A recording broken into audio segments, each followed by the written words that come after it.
You believe a perfectly optimized financial life is a fortress. Every dollar is accounted for. Every payment is automated. Every long-term goal is plotted on a precise timeline. A well-oiled machine humming with ruthless efficiency, insulating you from the chaos of the world. That is the story you've been sold. The truth is, a perfectly optimized financial life is a perfectly designed trap. It is not a fortress. It's a glass house waiting for the first stone, and the system that encourages you to build it. Brick, by Transparent Brick, knows that the more efficient your life becomes, the more fragile you are. I'm going to prove it. Let's start with the comfort of that belief, because it feels undeniably good, doesn't it? The feeling of total, absolute control. You've sat down with the spreadsheets, the pivot tables, the budgeting apps that sync across all your devices. Your paycheck hits, and the machine you built whirs to life. A precisely calculated amount zips to the mortgage, timed to a payment schedule you optimize down to the month. Another chunk flows to the car payment, synced perfectly to your bi-weekly paycheck cycle. Your 401k and IRA contributions are automatic, maxed out to capture every drop of the company match and every tax advantage the code allows. The 529 plans for the kids, the automated credit card payments to keep that FICO score pristine, the subscription services that run your home, your entertainment, your very life. It's a seamless, elegant ballet of capital. You are the conductor of this orchestra. You've read the books, you follow the blogs, you listen to the podcasts. You've eliminated waste, you've minimized interest payments, you've maximized savings rates. On paper, you are winning. You look at people who live without a detailed budget, who carry a credit card balance with a sense of quiet, almost sympathetic superiority. They lack discipline. They lack foresight. You, on the other hand, have architected a system. You feel responsible, competent, and intelligent. A financial advisor would look at your setup, at the sheer mechanical perfection of it, and nod approvingly. You are doing everything right. You've built a powerful engine designed for one thing: forward momentum on a perfectly straight, perfectly predictable road. But the world isn't a perfectly straight road. And the engine you built has no steering wheel. The first doubt appears not as a catastrophe, but as a minor inconvenience, a tremor, not an earthquake. Let's say your partner's freelance income, which is usually a reliable stream, has a slow quarter. It's down 15, maybe 20%. Or maybe your property taxes are reassessed and jump by a few $100s a month unexpectedly. Or the car needs a transmission repair that isn't covered by the warranty, a sudden $3,000 demand. These are the normal, grating frictions of life. In a flexible system, this is a nuisance. You absorb it, you adjust, you redirect funds. But in your perfectly optimized machine, it's a critical failure because there is no slack. There is no buffer. Every dollar has a job, and the jobs are assigned months, even years in advance.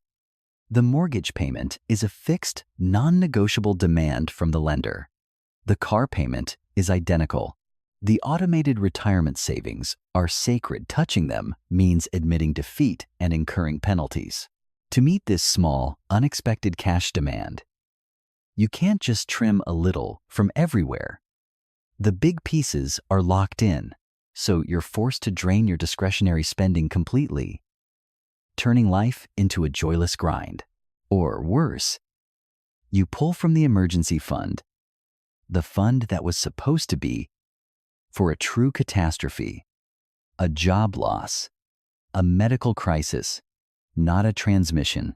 Suddenly, the machine doesn't feel elegant. It feels brittle. The feeling is not "we'll tighten our belts." It is a spike of cold panic, a sudden, shocking recognition that a single cracked gear tooth is threatening to shatter the entire gearbox. You did everything right, followed every rule, yet a minor variance in income or a single unexpected expense has the power to destabilize your entire world. Why? Why does a system built on such precise, intelligent rules feel so incredibly fragile? You've left the wound open. Now, let's name the mechanism that created it. The mechanism has a name: the optimization trap. Its more precise form is the system of just-in-time living. The mechanism loop is simple. The system rewards higher fixed payments, which reduce your slack, which increases your dependence. If that phrase, just-in-time, sounds familiar, it should. It's borrowed directly from the world of manufacturing. In the latter half of the 20th century, Japanese automakers, most famously Toyota, pioneered the just-in-time production system. The goal was radical, breathtaking efficiency. Instead of warehousing massive stockpiles of parts which costs money in storage, capital, and labor, they engineered a supply chain of surgical precision. It delivered the exact parts needed, in the exact quantity, at the exact moment they were needed on the assembly line. No waste, no buffer, no slack. On a good day, it's the most efficient way to build a car in human history. A marvel of logistical engineering. But what happens when a single supplier's factory in one country has a fire? Or a cargo ship gets stuck in a canal? Or a pandemic disrupts global shipping? The entire global assembly line grinds to a halt. For everyone, maximum efficiency created maximum fragility.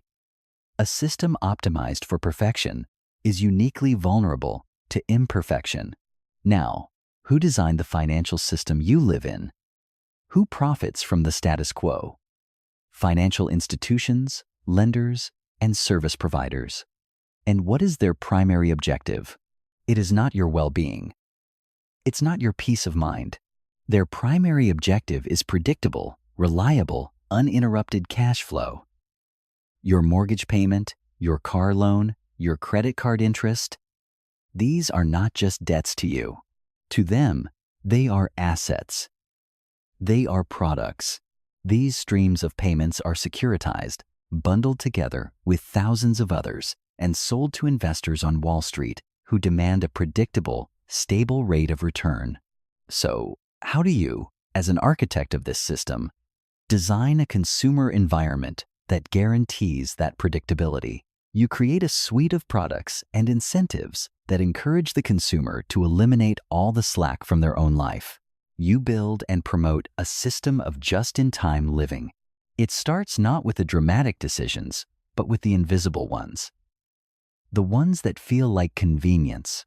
Think about autopay. Every lender, every service provider, every subscription platform on earth wants you on autopay. They offer you a discount for it, 0.25% off your interest rate, a small monthly credit, early access to a sale. It sounds like they're doing you a favor.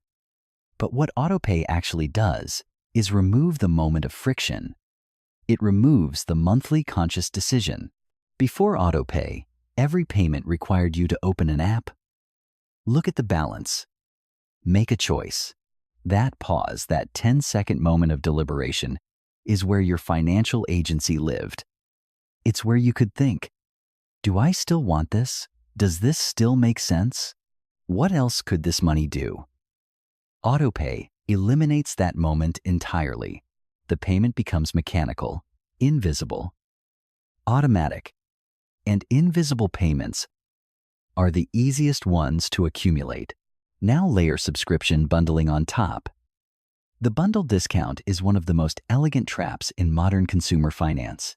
You sign up for a streaming service, then a music service, then cloud storage, then a productivity suite. Each one is individually justifiable: $8 here, $12 there. But then they offer you a bundle. All 4 services for $32 instead of $42. You save $10 a month. It's obviously the smart move. So you take the bundle, and now your digital life is consolidated into one account, one payment, one place. The savings feel real. But the lock-in is realer. Canceling one service now means canceling all of them, losing the discount, and reassembling your subscriptions one by one. The friction of exit is enormous compared to the friction of entry. You signed up in 3 clicks. Leaving requires an afternoon. So you stay, you pay. Month after month, year after year, for services you may have half forgotten you're using, because the bundle makes canceling any single piece feel more expensive than it actually is. This logic compounds. Every subscription added to the bundle makes the bundle stickier. Every service set to autopay becomes one more invisible, automatic, unexamined outflow. And taken individually, none of these decisions look like a trap. Each one, in isolation, is completely rational. The discount is real. The convenience is real. The savings are real. But in aggregate, what you have built is a life where an increasing percentage of your income flows out automatically, invisibly, on someone else's schedule, to commitments you made months or years ago for a version of your life that may no longer exist. That is the system of just-in-time living applied to your daily spending. Not just your mortgage, not just your car loan, but at every layer of your financial life. The big, obvious commitments and the small, invisible ones, all of it engineered to reduce your slack to zero. And the credit score ties it together. What does a high credit score actually measure? It doesn't measure your wealth, your assets, or your net worth. It measures your reliability and predictability as a debtor. It is a score of your compliance. It rewards making consistent, on-time payments, month after month, year after year, without fail. Automation is how you achieve that perfectly. So the system rewards autopay with rate discounts and score protection. Again, this is not a gift. It's an incentive to make your payment an involuntary, mechanical process, removing the friction of a conscious choice each month. It removes your ability to pause, to deliberate, to redirect your capital in a crisis without penalty. Maxing out your 401k is smart, but it also locks that capital away behind significant penalties for decades, making it unavailable for immediate opportunities or emergencies. Everything is designed to create fixed, long-term, predictable outflows from your household to their balance sheets. The system isn't designed for your flexibility. It is designed for its own stability, and that stability is built on your rigidity. You've been taught to see slack, an extra cushion of cash, a lower mortgage payment than you could afford, an uninvested pile of money as waste, as inefficient, as cash drag. But that waste is your oxygen. It's your shock absorber. The system of just-in-time living convinces you to trade your oxygen for a slightly better interest rate, a small monthly discount, a bundle deal, and we take the trade every time because we've been taught to call it being responsible. Let's make this tangible. Meet Brandon, 45, a project manager at a mid-sized tech firm. His wife, Jennifer, is a freelance graphic designer. Their combined household income is a comfortable $180,000 a year. Brandon is the optimizer. He's the guy with the color-coded spreadsheets and the synced financial apps. He read all the books. What he's most proud of isn't any single big decision, it's the system he built. Everything is on autopay. The mortgage, the car loans, the retirement contributions, the kids' 529 plans, the insurance premiums, the streaming services, the cloud storage, the productivity software he uses for freelance projects on the side. He spent a weekend 3 years ago setting it all up. And since then, it has run itself. He barely thinks about it. That's the point. That's the pride. Their fixed, non-discretionary monthly outflows are about $8,000 of their roughly $10,500 $500 after-tax monthly income. That leaves $2,500 for everything else: groceries, gas, clothes, kids' activities, and the occasional dinner out. It's tight, but it works. It's efficient. Then the tremor hits. One of Jennifer's major clients, a tech startup that accounted for 40% of her income, goes through a round of layoffs and cancels her lucrative quarterly contract. Her income drops by about $2,000 a month overnight. This isn't a disaster, it's a variance. She still has other clients, but look at their financial structure. Their income dropped by about 19%, but their fixed expenses didn't budge. That $8,000 is still due every month, automatically drafted from their account. The entire $2,000 shortfall has to come out of their $2,500 discretionary budget. Suddenly, their everything else money is just $500 a month for a family of 4. The pride Brandon felt in his system curdles into something else entirely. He opens the banking app and starts scrolling through the auto-pay list, the mortgage, the car payments, the retirement accounts, the subscriptions. 14 separate automatic outflows. He built this list over years, one smart decision at a time. Each one made complete sense when he set it up. Now he's looking at it like a blueprint of his own paralysis. He can't pause the mortgage. He can't defer the car payment without a penalty and a credit score hit. He can't touch the retirement accounts without an early withdrawal penalty. He can cancel the streaming services, but that saves him $60. The math is humiliating. 14 commitments. And the only ones he can actually change are worth less than a tank of gas. This is a specific kind of paralysis built entirely from good decisions. He is not in debt. He is not reckless. He is not a cautionary tale about overspending. He is a man who did everything the system told him to do, and he has arrived at a place where he cannot move. He has optimized his life into a corner, and he cannot see a single decision he would undo, because each one, evaluated on its own, was correct. That is not a comfort. It is the whole problem. He sits with the app open. He doesn't close it. He doesn't make any calls. What he decides next, whether to drain the emergency fund, push back on the car loan servicer, or quietly begin the process of unwinding some of the auto-pay commitments one by one, is something he hasn't figured out yet. He closes the app. He'll come back to it tomorrow. This isn't just Brandon's story. It is the architectural blueprint of modern middle-class aspiration. The system isn't a passive observer. It's an active participant that profits from this fragility. Think about the leverage involved and how it works against you. Let's run the numbers on Brandon's situation. His income was $10,500 a month. His fixed costs were $8,000, which is about 76% of his take-home pay. His discretionary, spending his actual life, was the remaining $2,500, or 24%, a 19% drop in total income. $2,000 didn't cause a 19% drop in his lifestyle. It caused an 80% drop in his discretionary lifestyle. The rigidity of the fixed costs acts as a lever, amplifying the pain of any income volatility.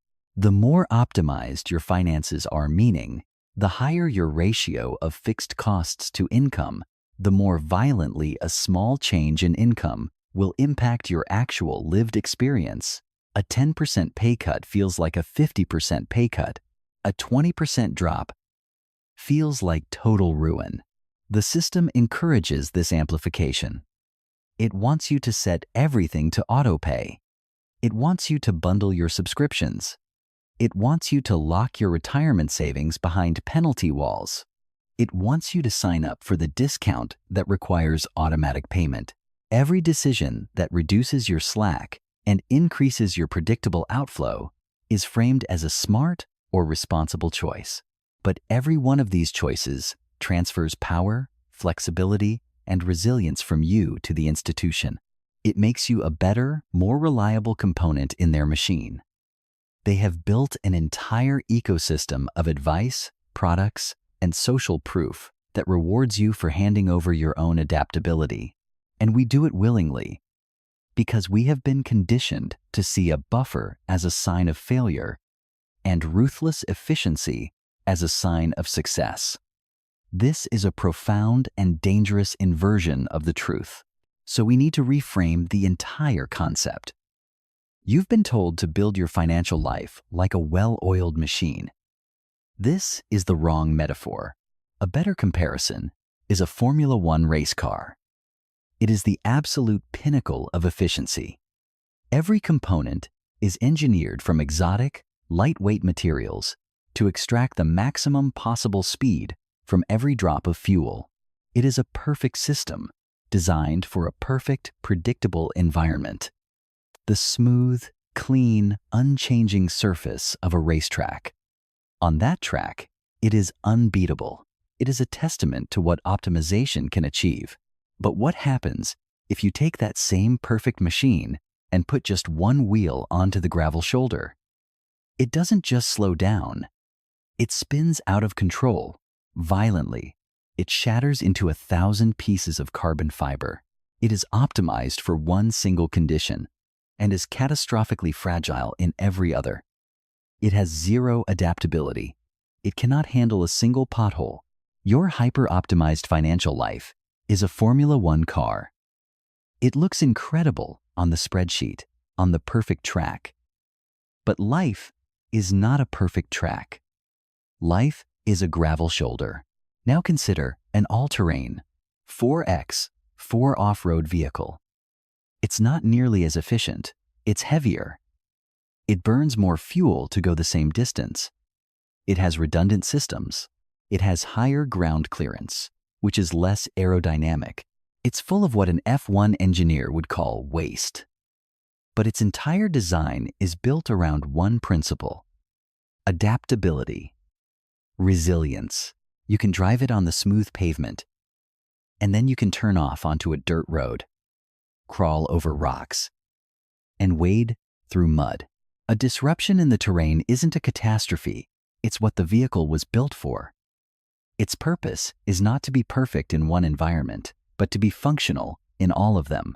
That perceived waste, the extra weight, the bigger tires, the redundant parts is not waste. It is resilience. It is slack. It is options. True financial strength is not a race car. It is an all-terrain vehicle. It means having a smaller mortgage payment than you can afford, leaving you with a larger monthly cash buffer. It means holding more cash than the optimizers tell you to. Sacrificing some potential market gains for the certainty of liquidity and the peace of mind that comes with it. It means choosing the bundle deal with an easy exit clause, not the one that locks all your services together behind a single cancellation wall. It means building a life that has shock absorbers, a life that can handle the gravel shoulder without shattering into a million pieces. The goal was never efficiency. That was their goal for you. The real goal is resilience. The ultimate aim is not to build a perfect, brittle machine. It is to build a life so robust that it gives you the one thing optimization takes away: the freedom to change your mind, the freedom to weather a storm, the freedom to walk away from a bad job or a bad situation because you are not locked into a series of perfectly calibrated, unforgiving payments. You have been trained to chase percentage points while trading away your own sovereignty. Knowing the rules of a rigged game doesn't make it fair. It just makes you a better loser. Which responsible monthly payment is the first one you'd erase if you could? The optimization trap is one mechanism. But the system doesn't stop at your mortgage or your car payment. It reaches further into the score that follows you everywhere, the number that determines what you pay, what you qualify for, and how much room you have to move. That's what we examine next.